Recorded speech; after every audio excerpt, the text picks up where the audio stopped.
કેમ છો મિત્રો? આજે આપણો લેક્ચર છે હાઇડ્રોલિક્સ.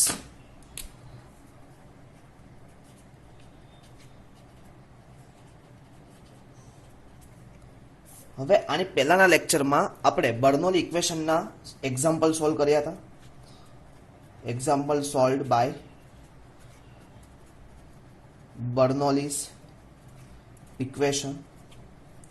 તો કે એની ઉપરથી આપણે શું ફાઇન્ડ કર્યું હતું? પ્રેશર હેડ,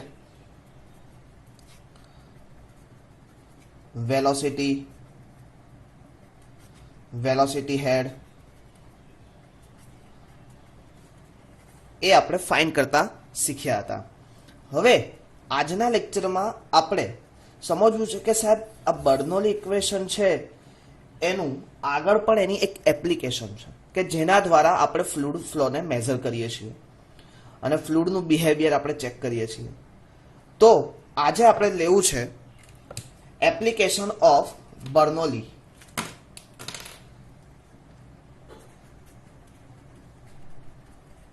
એપ્લિકેશન ઓફ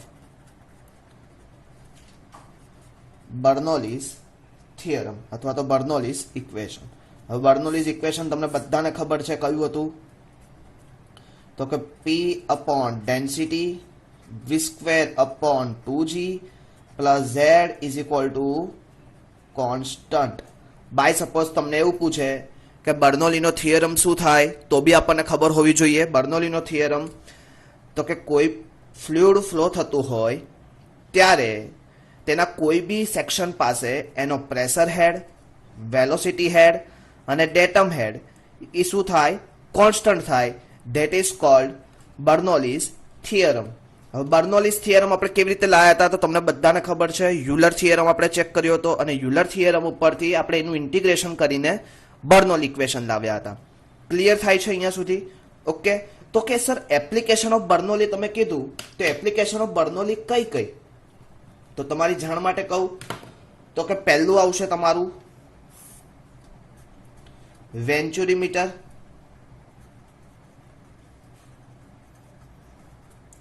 બીજું આવશે તમારું ઓરિફિસ મીટર,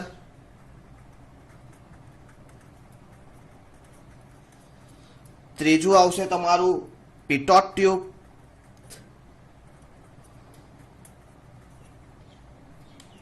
આગળ તમારું આવશે પેન્ડલ ટ્યુબ અને એક આવશે તમારું વેન્ચુરી ફ્લુમ.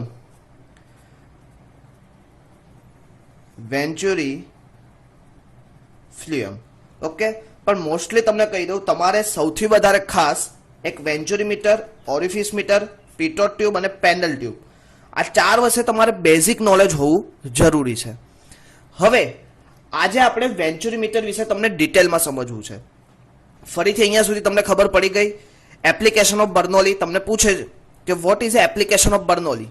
તો એપ્લિકેશન ઓફ બર્નોલીમાં તમે ચાર વસ્તુ લખી શકો. તો application of Bernoulli is used for 4 parts: venturi meter, orifice meter, pitot tube અને પેન્ડલ ટ્યુબ અને વેન્ચુરી ફ્લુમ. ક્લિયર? તો કે 5 વસ્તુ તમે લખી શકો. હવે તમને એક વસ્તુ જાણતા નવાઈ લાગશે કે હાઇડ્રોલિક્સ એન્ડ એપ્લાઇડ હાઇડ્રોલિક્સ આ બે એક વસ્તુ છે. હાઇડ્રોલિક્સ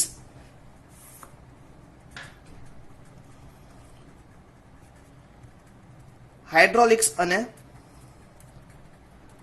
એપ્લાઇડ હાઇડ્રોલિક્સ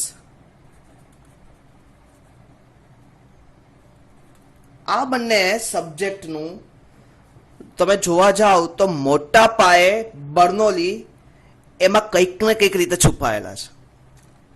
આ બે તમે સબ્જેક્ટ ભણો, એપ્લાઇડ હાઇડ્રોલિક્સ અને હાઇડ્રોલિક્સ, એટલે બર્નોલી એમાં છુપાયેલા. જેવી રીતે તમે એપ્લાઇડ મેકેનિક્સ ભણો, એપ્લાઇડ મેકેનિક્સમાં ન્યૂટન અને યુલર એ બંને સમાયેલા જ છે. અને સોઇલ મેકેનિક્સ ભણો તો તરઝાગી અને ડાર્કી સમાયેલા છે. એવી જ રીતે તમે હાઇડ્રોલિક્સ તમે ભણતા હોય તો હાઇડ્રોલિક્સમાં તમારે બર્નોલી ઇક્વેશન એનું ફાઉન્ડેશન એટલે કે ફૂટિંગનું ઇક્વેશન છે, પાયાનું ઇક્વેશન છે. ખબર પડી? એટલે કે બર્નોલી ઇક્વેશનને તમને સમજ્યા વગર તમે આગળ જઈ શકો નહીં. એટલે કે આજે આપણે આ વસ્તુ જો હાઇડ્રોલિક્સમાં ઉપયોગ થતી હોય તો આજે આપણે એની એપ્લિકેશનમાં તો ઉપયોગ થાય જ. આપણે આજે તો એની એપ્લિકેશન ભણીએ છીએ. તો કે એપ્લિકેશન કઈ? Venturi meter, orifice meter, pitot tube, Prandtl tube અને વેન્ચુરી ફ્યુરમ. હવે અહીંયાથી આપણે આજે લેવું છે વેન્ચુરી મીટર વિશે આપણે ડિટેલ અભ્યાસ કરવો છે બેટા. તો કે વેન્ચુરી મીટર બહુ મોસ્ટ આઈએમપી છે, જીટીયુમાં પૂછાયેલું પણ છે. અને આજે આપણે એનો બેઝિક થિંગ્સ લેવું છે કે શા માટે વેન્ચુરી મીટર યુઝ થયું. તો વેન્ચુરી મીટર એક પાઇપમાંથી થતો ફ્લો હોય, એની મિડમાં તમે તે વેન્ચુરી મીટર મૂકીને તમે એનો ફ્લો મેઝર કરી શકો, એટલે કે એનું તમે વેલોસિટી મેઝર કરી શકો. ક્લિયર? તો કે વેન્ચુરી મીટર દ્વારા તમે કોઈ બી ફ્લ્યુ આગળ તમે શું મેઝર કરી શકો? એનું વિચલન, ડિફરન્સ, તમે ડિફરન્સ એનો મેઝર કરી શકો. તો કે આ શું છે? વેન્ચુરી મીટરનું કાર્ય છે. કોઈ પણ ફ્લ્યુ હોય, ફ્લુઇડ પાસ થતું હોય પાઇપની અંદર, અને એ પાઇપની અંદર તમે વેન્ચુરી મીટર મૂકી દો તો વેન્ચુરી મીટરથી તમે શું ફાઇન્ડ કરી શકો? એનું ડિસ્ચાર્જ સાથે તમે એની વેલોસિટી અને પ્રેશર એકબીજાને પ્રપોઝલ, તો તમે વેલોસિટી અને પ્રેશર પણ ફાઇન્ડ કરી શકો. ક્લિયર? તો હવે આપણે અહીંયાથી વેન્ચુરી મીટર વિશે ડિટેલ અભ્યાસ કરીએ. તો ફરીથી આ તમને સમજાઈ ગયું application of Bernoulli. Application of બર્નોલીની 5 application: venturi meter, orifice meter, pitot tube, Prandtl tube અને વેન્ચુરી ફિલ્મ. ઓકે, હવે નેક્સ્ટ આજે આપણે લેવું છે વેન્ચુરી મીટર.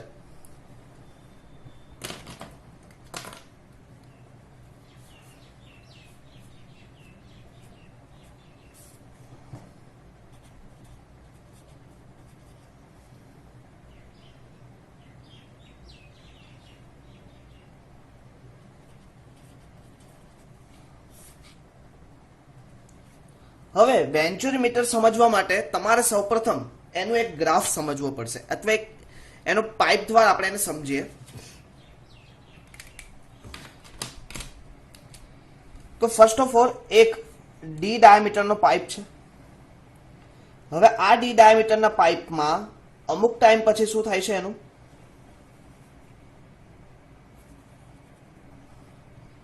કન્વર્જન્ટ, અને એ કોન્સ્ટન્ટ રહી છે થોડુંક. અને ત્યાર પછી શું થાય છે? એનું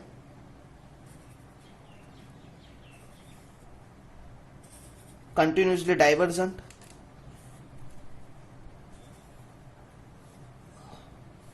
ઓકે, તો કે આ હતા પાઇપના બંને છેડા, અને એક હોરિઝોન્ટલ લેયર ઉપર પાઇપ હશે, એટલે કે હોરિઝોન્ટલ લેયર ઉપરથી પાઇપ હોય. બાય સપોઝ આનો ડાયામીટર D1 હોય, તો અહીંયા જે પાઇપનો ફ્લો છે, અહીંયા કોન્સ્ટન્ટ ફ્લો થાય છે, તો અહીંયા એનો ડાયામીટર કેટલો થશે? D2. અત્યારે આપણે આ ફ્લો ધ્યાનમાં લેતા નથી, આપણે આટલી જ વસ્તુ અત્યારે કન્સિડર કરીએ છીએ. બાય સપોઝ એવું ધારીએ કે આ D1 અને D2 શું છે? અત્યારે ભલે મારા ગ્રાફમાં થોડુંક ચેન્જીસ થતા હોય, પણ ડાયામીટર 1 અને ડાયામીટર 2 ઇક્વલ હશે. આ ઇક્વલ હશે. ઓકે, એવું એઝ્યુમ કરો કે D1 is equal two D2, કે ડાયામીટર જ્યારે ઇનલેટ અને આઉટલેટના ડાયામીટર કેવા હશે? સરખા હશે. ઓકે, હવે અહીંયાથી આ પોર્શનથી લઈને આ પોર્શન સુધીનું જે ભાગ છે એ તમારે કેટલું લેવાનું? 2.5 ઇન્ટુ ડાયામીટર. અને આ પોર્શનથી અહીંયા સુધીનો જે ભાગ છે એનું તમારે ડિસ્ટન્સ લેવાનું 7.5 D. ક્લિયર? હવે અહીંયા જે તમારો એંગલ ક્રિએટ થશે એ ક્રિએટ થશે 20 ડિગ્રી, અને અહીંયા તમારો જે એંગલ ક્રિએટ થશે કમ્પેરેટિવલી આની કરતા ઓછો 7 ડિગ્રી. અત્યારે નથી થતું, પણ આપણે સમજવાનું છે. આપણે પ્રેક્ટિકલી જોશું ત્યારે તમને ખબર વધારે આઈડિયા આવશે. હવે વેન્ચુરી મીટરને આપણે 3 ભાગમાં ડિવાઈડ કરીએ છીએ. હવે સમજજો, તો કે આ રહ્યો તમારો પહેલો ભાગ.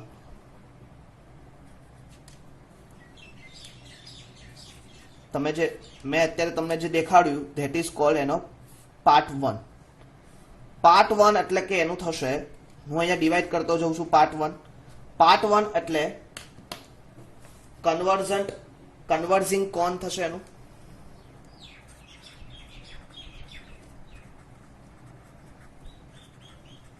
કન્વર્ઝિંગ કોન. પાર્ટ 2 એટલે તમે અહીંયા જોઈ શકો છો તો પાર્ટ 2 તમારો થશે થ્રોટ, અને પાર્ટ 3 એટલે અહીંયા તમે જોઈ શકો છો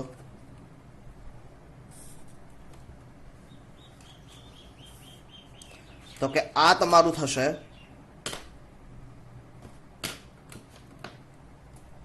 ડાયવર્જિંગ કોન.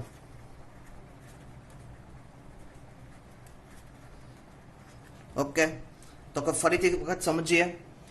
એક D1 અને D2 એટલે કે સમાન પાઇપલાઇન વાળા પાઇપનો ક્રોસ સેક્શન સરખો છે, એની વચ્ચે તમે એક એવો મેકાનિઝમ મૂકો છો કે જેમાં શરૂઆતમાં 2.5 ઇન્ટુ ડાયામીટર જેટલા ડિસ્ટન્સમાં, એટલે કે આ D1 જેટલું લેવાનું, 2.5 ઇન્ટુ ડાયામીટર D જેટલું તમે શું મૂકો છો, 2.5 ઇન્ટુ D તમે એક કન્વર્જિંગ કોન મૂકો છો, અને એની પછી 7.5 D સુધી તમે ડાયવર્જિંગ કોન મૂકો છો. હવે કોઈ બી વસ્તુ હોય તમે જો કે બાય સપોઝ આપણું જ તમે આપણે મેકેનિઝમ જો આપણું જ, તો કે આપણા શરીરમાં તમે માથાને અને છાતીને જોડતું એક વચ્ચે તમે જોઈ શકો છો, તો ધેટ ઇઝ કોલ્ડ થ્રોટ એટલે ગળું. હવે થ્રોટ તમને આપેલું છે, બે પાઇપની વચ્ચે થ્રોટ આપેલું છે, તમને જોઈ શકો છો. ક્લિયર? હવે આ થ્રોટ અને આ જે પોઈન્ટ છે એનું બંનેનું તમે ડેટમ હાઇટ હોરિઝોન્ટલ છે, તો ડેટમ તમારું કેવું થશે, આનું ડેટમ Z1 અને આ થ્રોટનું ડેટમ શું થશે, Z2. ક્લિયર? હવે આપણે સમજવું છે થ્રોટ વિશે, તો હું અહીંયા લખું છું થ્રોટ. થ્રોટ શું છે તો કે કંઠ કહેવાય એને. એ D2 ડાયામીટર વાળું પાઇપનો એક ક્રોસ સેક્શન વાળો ટુકડો છે. એ શું કરે છે, કન્વર્જિંગ કોન અને ડાયવર્જિંગ કોનને શું કરે છે, કનેક્ટ કરે છે. તો શું કરે છે, કન્વર્જિંગ કોન એન્ડ, અથવા અહીંયા લખવાનું connected between converging cone and diverging cone, કે એ બંને કોનને શું કરે છે, કનેક્ટ કરે છે. તો એ થ્રોટનું કાર્ય છે. થ્રોટનો ડાયામીટર કેટલો છે, D2. તે શું કરે છે, કન્વર્જિંગ કોન અને ડાયવર્જિંગ કોનને કનેક્ટ કરવાનું કામ કરે છે. તો થ્રોટ વિશે તમે સમજી ગયા. થ્રોટનો ડાયામીટર D2 છે, તે કન્વર્જિંગ કોન અને ડાયવર્જિંગ કોનને કનેક્ટ કરવાનું કામ કરે છે. એ સિવાયનું બીજું કોઈ જેને કામ નથી. ખબર પડી? સેકન્ડ, હવે આવશે કન્વર્જિંગ કોન. કન્વર્જિંગ કોન શું છે, એક સ્મોલ ડાયામીટર વાળી પાઇપ છે, તે D1 ડાયામીટરમાંથી D2 ડાયામીટર સુધી જાય છે. આમ તો આખું આ કહી શકાય તો કે D1 ડાયામીટરથી, હવે આ D1 ડાયામીટર છે અને D1 ડાયામીટરથી ક્યાં જાય છે, D2 ડાયામીટર તરફ. એટલે કે શું થાય છે, એક સ્મોલ પાઇપ છે કે જે D1 diameter two D2 diameter સુધી શું જાય છે, ફ્લુઇડનું વહન કરે છે. તો કે તેવા પોર્શનને શું કહેવાય, તો કે કન્વર્જિંગ કોન કહેવાય. ક્લિયર? હવે કન્વર્જિંગ કોનમાં તમે જોઈ શકો છો કે ડાયામીટર શું થાય છે, કમ્પેરેટિવલી ઘટે. હવે મેં તમને પહેલા કીધું હતું કે જ્યારે ડાયામીટર ઘટે તો એનું વેલોસિટીમાં શું થશે, વધારો થાય છે. તો કે એરિયા ડિક્રીઝ, તો એના ઓપોઝમાં શું થશે, વેલોસિટી ઇન્ક્રીઝ. જો પોઈન્ટ લખાવું છું, પહેલો પોઈન્ટ, તો કે કન્વર્જિંગ કોનમાં ડાયામીટર 1 થી ડાયામીટર 2 તરફ જતા શું થાય છે, ઘટાડો થાય છે. એરિયા ઘટે છે. ક્યાંથી, તો કે આ પોર્શનથી આ પોર્શન જાઓ તો એનો એરિયા ઘટે અને કમ્પેરેટિવલી એની વેલોસિટી શું થાય, વધે છે. હવે શું કહે છે, કન્વર્જિંગ કોન નો એંગલ 20 ડિગ્રી જેટલો હોય. કેટલો? 20 ડિગ્રી. કન્વર્જિંગ કોન છે એનો એંગલ કેટલો હોય, 20 ડિગ્રી. હવે આ પોર્શનને આમ તો શું કહેવાય, વેન્ચુરીમીટરનું ઇનલેટ કહેવાય. શું કહેવાય, ઇનલેટ. વેન્ચુરીમીટરનું ઇનલેટ પોર્શન. ક્લિયર? તેની લંબાઈ, એની લેન્થ કેટલી રાખવામાં આવે, તો કે 2.5 ઇન્ટુ D. ફરીથી એક વખત આપણે સમજીએ. કન્વર્જિંગ કોન તમારા થિયરી કમ્પલસરી પૂછાશે, એટલે ખાસ યાદ રાખો. કન્વર્જિંગ કોનમાં તમારે શું ધ્યાન રાખવાનું છે કે D1 અને D1 થી D2 તરફ જતા ડાયામીટરમાં શું થાય છે, ઘટાડો થાય છે, એરિયા કેવો છે કમ્પેરેટિવલી ઘટતો જાય છે, તો એની સામે એની વેલોસિટી શું થાય છે, વધતી જાય છે. કન્વર્જિંગ કોનનો એંગલ 20 ડિગ્રી છે, તેને વેન્ચુરીમીટરનું ઇનલેટ પણ કહે છે, અને એની લેન્થ એટલે કે ઇનલેટ પોર્શનની લેન્થ 2.5 ઇન્ટુ ડી જેટલી લેવામાં આવે છે. તો કે આ તમારું થઈ ગયું કન્વર્જિંગ કોન. હવે એ જ રીતે આપણે ડાયવર્જિંગ કોનનું થોડુંક સમજી લઈએ. ડાયવર્જિંગ કોન કે જેમાં same is it is D1 થી D2 થી ક્યાં જાય છે, D2 થી પાછું D1, કેમ કે અત્યારે મેં શું લીધું, D2 is equal two D1, diameter બંનેના સરખા લીધા હતા, તો કે શું કરે છે, D2 થી પાછું પોતાની મૂળ સ્થિતિ ઉપર આવે છે, એટલે કે D2 થી D1. હવે કમ્પેરેટિવલી એરિયા શું થાય છે, હવે જેમ જેમ પાઇપ ખુલતું જાય એમ ડાયવર્જ થતું જાય, તો એમને એનો એરિયા શું થાય, વધતો જાય, તો વેલોસિટી શું થાય છે, વધતી જાય છે. હવે એનો એંગલ કેટલો ક્રિએટ થાય છે, તો કે 7 ડિગ્રી જેટલો એંગલ ક્રિએટ થાય છે. આને શું કહેવાય, વેન્ચુરીમીટરનું આઉટલેટ. એની લેન્થ કેટલી હોય છે, 7.5 ઇન્ટુ ડી, અથવા D1 બી લઈ શકો તમે, અને અહીંયા પણ તમે 25 ઇન્ટુ D1, કેમ કે ડાયામીટર તો બંને જગ્યાએ સરખો છે, એટલે 75 ઇન્ટુ D1 અને 2.5 ઇન્ટુ D1 તમે લઈ શકો. હવે બીજું, હવે એક વસ્તુ તમે જુઓ કે આ કન્વર્જિંગ અને ડાયવર્જિંગ કોનના બે છેડામાં શું છે, મેનોમીટર જોડેલું છે.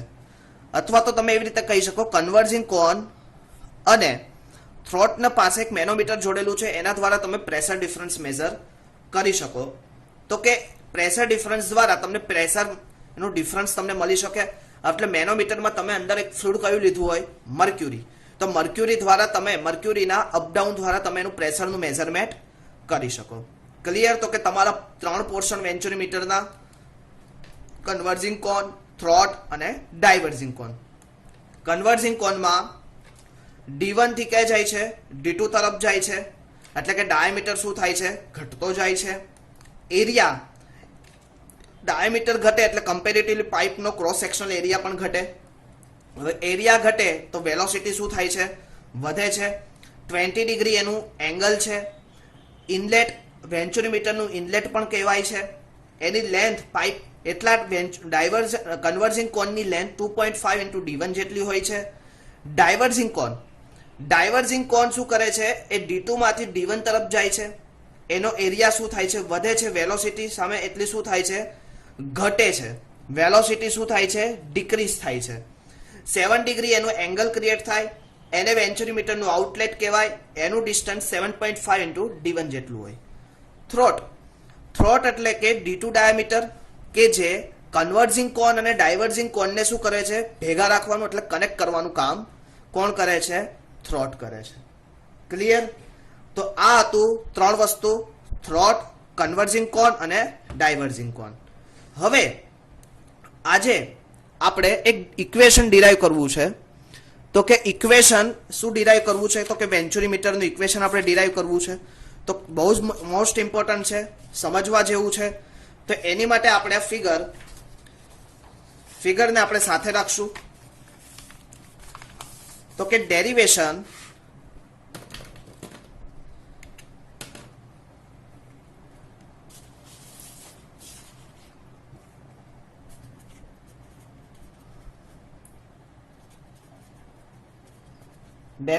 of equation of discharge for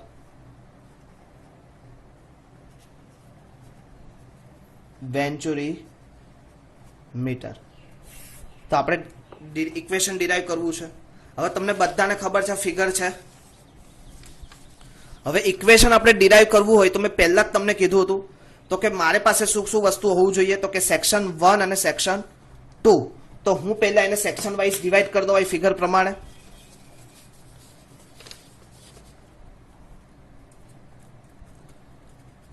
section 1 એટલે કયું થાય, કન્વર્જિંગ કોન.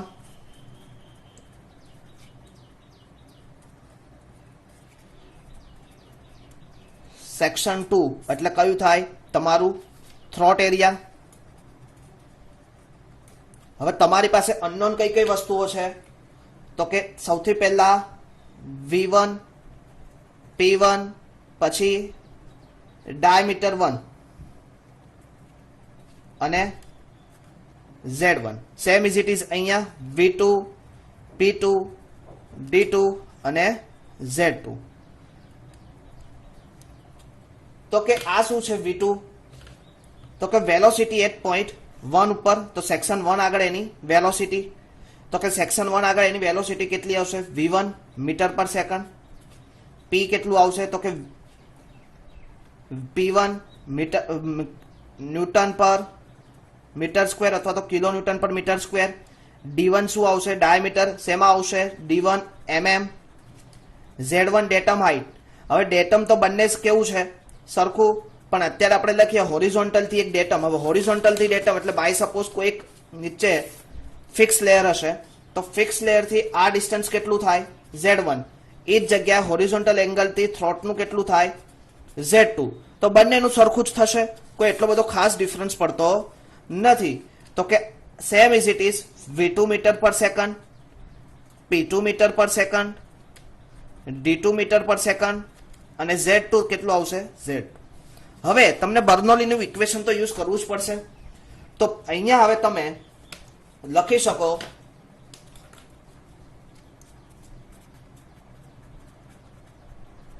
એપ્લાઇંગ બર્નોલીઝ ઇક્વેશન હવે બર્નોલીનું ઇક્વેશન તમને બધાને ખબર છે શું હતું તો કે લખી શકો તો કે P1 upon gamma v square upon 2g plus z1 is equal to P2 upon gamma v2 square upon 2g plus z2 હવે તમે જો Z1 અને Z2 તો સરખું છે તો બંને શું થશે તમે અહીંયા લખી શકો કે Z1 is equal to Z2 is equal to Z તો શું થશે બંને કેન્સલ આઉટ થઈ જશે તો બીજું સ્ટેપ તમારું શું આવશે એની પછીનું તો બીજું સ્ટેપ તમારું આવશે P1 upon gamma V1 square upon 2g P2 upon gamma V2 square upon 2g અહીંયા સુધી ખબર પડી ગઈ હવે હું એક કામ કરું આ P1 વાળું સ્ટેપ છે એનું આ સાઈડ લઈ લઉં તો મારે શું થાય P1 minus P2 મેં સીધું આખું કોમન કાઢી લીધું ડેન્સિટી ક્લિયર તો કે P1 minus P2 upon gamma આ V1 ને સામે લઈ લઈએ તો શું થાય V2 square upon 2g V1 square upon 2g clear હવે તમને એક વસ્તુ ખાસ અહીંયા સમજવા જેવી છે આગળના ઇક્વેશનમાં ફરીથી હું અહીંયા એક વખત લખી દઉં તો કે P1 minus P2 upon gamma is equal to V2 square upon 2g minus V1 square upon 2g આ ઇક્વેશન છે હવે એક વસ્તુ ખાસ તમે રિમેમ્બર કરો હવે P1 upon P2 માં તમે પ્રેશર હેડ વખતે મેં તમને એક ઇક્વેશન શીખવાડ્યું હતું કે P is equal to gamma into H તો હવે અહીં તમે P upon વેટ ડેન્સિટી હોય તો તમે H લખી શકો તો આ ઇક્વેશનમાં તમે P1 upon P2 એટલે upon gamma એટલે તમે H લખી શકો અહીંયા યસ સર તો કે V2 square upon 2g minus V1 square upon 2g clear હવે તમે બાય સપોઝ તમે કન્ટિન્યુટી ઇક્વેશન યુઝ કરતા હતા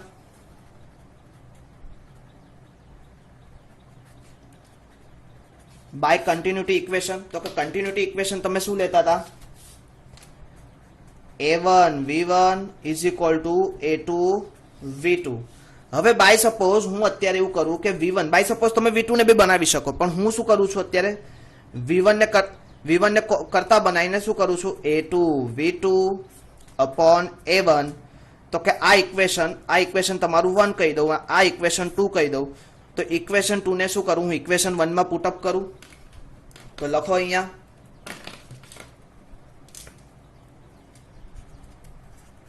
ઇક્વેશન 1 ઇક્વેશન 1 માં શું કરીએ, ઇક્વેશન 2 ને પુટ કરી દઈએ તો શું થશે, h is equal two v2 square upon 2g minus v1 કેટલું છે તો કે a2 square v2 square a1 square into 2g. હવે v2 કોમન નીકળી જાય તો શું થાય, v2 square upon 2g common નીકળે તો અંદર શું વધે, 1 માઇનસ શું વધે, a2 square upon a1 square. Clear?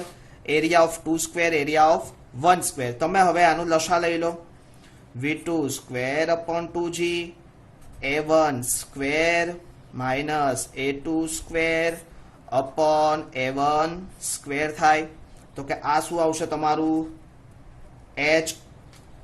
Clear? હવે તમારે આ ઇક્વેશન ઉપરથી h આવી ગયું તો કે h વાળું ઇક્વેશન ફરીથી લખો, v2 square upon 2g a1 square minus a2 square upon a1 square. હવે મારે વેલોસિટી ફાઇન્ડ કરવું છે 2 પોઈન્ટ ઉપર તો v2 બરાબર કેટલું થશે, v2 સ્ક્વેર બરાબર આ શું જશે, સામે જશે તો શું આવશે, v2 સ્ક્વેર બરાબર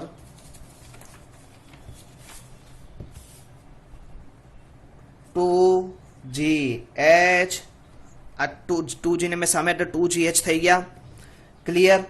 હવે આ a1 સ્ક્વેર પહેલા જશે તો a1 square divided by a1 square minus a2 square. હવે હું આ સ્ક્વેર કાઢી નાખું તો શું થશે, v2 is equal two under route 2gh અને શું થશે, a1 સ્ક્વેરની બદલે હવે શું થશે, a1 આ a1 square under route a1 square minus a2 square.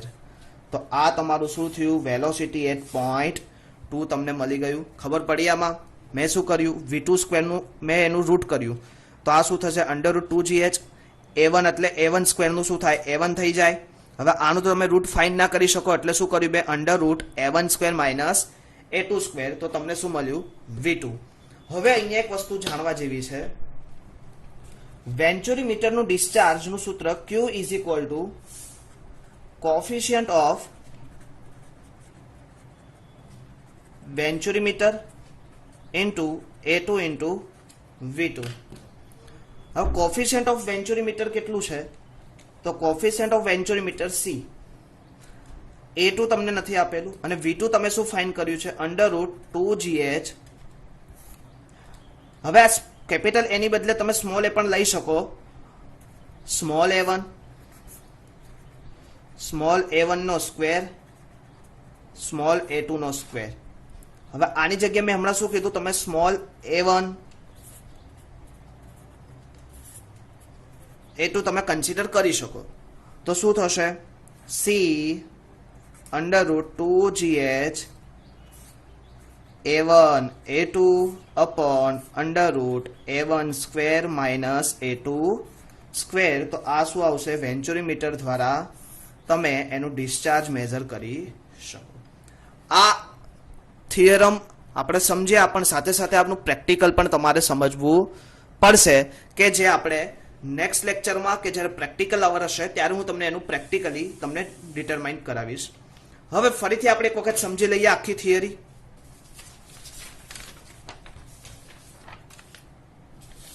તો કે થિયરી સમજવા માટે તમારે શું કરવું પડે, derivation of equation of discharge for venturimeter. તમને એવી રીતે ઇક્વેશન પૂછે જીટીયુમાં કે derivation of equation of discharge for venturimeter. તો કે એના બે સેક્શન, સેક્શન 1 અને સેક્શન 2. સેક્શન 1 એટલે કે કન્વર્જિંગ કોન, સેક્શન 2 એટલે કે થ્રોટ, આ વચ્ચેનો પોર્શન. એનું v1 velocity metre per second, p1 kilonewton per metre square, d1 diameter at 1 mm માં, z1 એટલે કે eb શું આવશે તમારે mm માં જ આવશે. પણ બંનેનું સરખું છે એટલે કોઈ આપણે કન્સિડરેશન થશે નહીં. v2 કેટલું આવશે, volume 2 metre per second, p2 metre per second, d2 metre per second અને z2 mm. હવે બર્નોલીનું ઇક્વેશન તમને ખબર છે. બર્નોલીનું ઇક્વેશન શું છે, તો કે P1 upon gamma plus V1 square upon 2G plus Z1, P2 upon gamma plus V2 square upon 2G plus Z2. હવે Z1 is equal to Z2 is equal to Z તમે લઈ શકો, મેં જે લીધું છે અહીંયા. ઓકે, તો શું થશે? આ Z Z ઉડી જશે એટલે શું બચશે? P1 upon gamma V1 square upon 2G P2 upon gamma V2 square upon 2G થશે. હવે મેં શું કર્યું? આ P1 upon P2 upon gamma વાળું ઇક્વેશન હતું એને હું સામે તરફ લઈ ગયો એટલે શું થશે? P1 minus P2 ગામા ને મેં કોન્સ્ટન્ટ કરી લીધું અને આ V1 સ્ક્વેર વાળું સામે તરફ ગયું એટલે પ્લસ નું શું થશે? માઇનસ V2 સ્ક્વેર, આ 2 છે, V2 upon 2G minus V1 upon V1 square upon 2G. અહીંયા સુધી ક્લિયર, ખબર પડી ગઈ? નેક્સ્ટ મેં આ ઇક્વેશન ફરીથી લખ્યું P1 minus P2 upon gamma V2 square upon 2G minus V1 square upon 2G. હવે તમે ચેપ્ટર નંબર 2 ની શરૂઆતમાં પ્રેશર મેઝરમેન્ટમાં આપણે પહેલું ભણ્યા હતા કે પ્રેશર અને હાઇટ જોડે એને શું છે? સંબંધ છે, એક રિલેશન છે. તો P upon gamma is equal to small h. Small h is equal to V2 square upon 2G minus V1 square upon 2G. હવે તમે કન્ટિન્યુટી ઇક્વેશન યુઝ કર્યું તો હાઇડ્રોકાઇનેમેટિક્સમાં તો શું થાય? A1 V1 is equal to A2 V2. અહીં તમે capital A1 ની બદલે સ્મોલ A1 A2 લેવાનું, એટલે ખાસ યાદ રાખજો કે અહીં તમે સ્મોલ A1 A2 લેજો જ્યારે તમે પ્રૂફ કરતા હોય બુકમાં ત્યારે. કેપિટલ A1 A2 લો તો બી કોઈ પ્રોબ્લેમ નથી, કોઈ ટેન્શનની વસ્તુ નથી. હવે આ તમે ઇક્વેશન 2 ને ઇક્વેશન 1 માં પુટ કરો તો h V2 square upon 2G V1 ની બદલે હવે શું લખ્યું? A2 V2 A1. હવે અહીંયા જો V1 સ્ક્વેર છે અને અહીંયા V1 છે, એવું હોય તો તમે અહીંયા V1 સ્ક્વેર કરીને શું કરો? A2 નો સ્ક્વેર V2 નો સ્ક્વેર અપોન A1 નો સ્ક્વેર કરીને એડ કરી શકો. તો આ આખું ઇક્વેશનને તમારે શું કરવાનું રહે? પુટ જ કરવાનું. A2 square V2 square upon A1 square into 2G તો રહેવાનું. હવે V2 અપોન 2G અને અહીંયા બી શું થશે? V2 સ્ક્વેર અપોન 2G એને તમે કોમન નીકાળી દો એટલે શું વચ્ચે? 1. અહીંયાથી 1 વચ્ચે minus A2 square upon A1 square. h is equal to V2 square upon 2G. A1 નું શું લીધું? એલસીએમ એટલે કે લસા. A1 square minus A2 square upon A1 square consider કર્યું. હવે ફરીથી મેં ઇક્વેશન લીધું h is equal to V2 square upon 2G A1 square minus A2 square upon A1 square. હવે મારે V2 ને કરતા બનાવવું વેલોસિટી. તો વેલોસિટી હું કરતા બનાવું તો 2G શું જશે? સામે જશે અને આ A1 શું થશે? અહીંયા ઉપર જશે અને આ શું થશે? ડિનોમિનેટરમાં જશે. તો V2 is equal to under root 2GH A1 upon, હવે V2 નું મેં શું કર્યું? રૂટ ફાઇન્ડ કર્યું તો A1 upon A2 square minus A1 square minus A2 square. હવે અહીંયા મેં જો A1 is equal to small A1, A2 is equal to small A2 અને capital A1 is equal to small A1 consider કર્યા. હવે coefficient of venturimeter નું equation છે coefficient of venturimeter into A2 into V2. હવે coefficient of વેન્ચુરીમીટર મેં C નામ આપેલું છે. હવે A2 એરિયા ઓફ 2 અને under route 2GH A1 upon under route A1 square minus A2 square. તો શું કરો? આ A1 A2 ને અહીંયા મલ્ટીપ્લાય કરો. A1 A2 under route A1 square minus A2 square into C. તો આજના દિવસમાં આપણે શું ભણ્યા? વેન્ચુરીમીટર વિશે ડિટેલમાં અભ્યાસ કર્યો, બર્નોલીની એપ્લિકેશન ભણ્યા. નેક્સ્ટ લેક્ચરમાં હજી પણ આનો ડિટેલ અભ્યાસ કરશું. ત્યાં સુધી સૌ કોઈને thank you, all of you.